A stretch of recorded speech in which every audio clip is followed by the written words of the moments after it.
What is the wish of so many people today? So many people, they're wishing for a car, for a beautiful house, for a beautiful spouse, for the latest technology, for whatever it is. These are people's wishes today.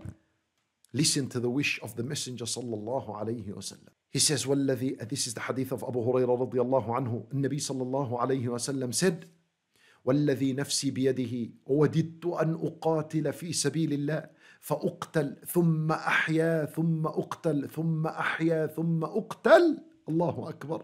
And Nabi sallallahu alayhi wasallam's wish, he said, by Allah, he took an oath. He said, I wish that I am killed in the path of Allah.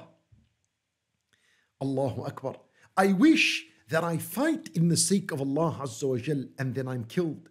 Then I'm given life again, then I'm killed. Then I'm given life again, then I'm killed. And he said it 3 times. This is the wish of Rasulullah. Why? Why? Because of the love he has for Allah Azza wa Jal. He loves Allah more than himself. هذا رسول الله. He loves Allah more than himself. So his wish was to die fi sabilillah, because that's the most expensive thing you can give to Allah, your soul.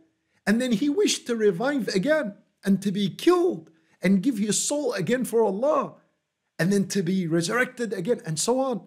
But this was not going to happen, and it's never going to happen. Lakin this is the love of Rasulullah sallallahu alayhi wasallam.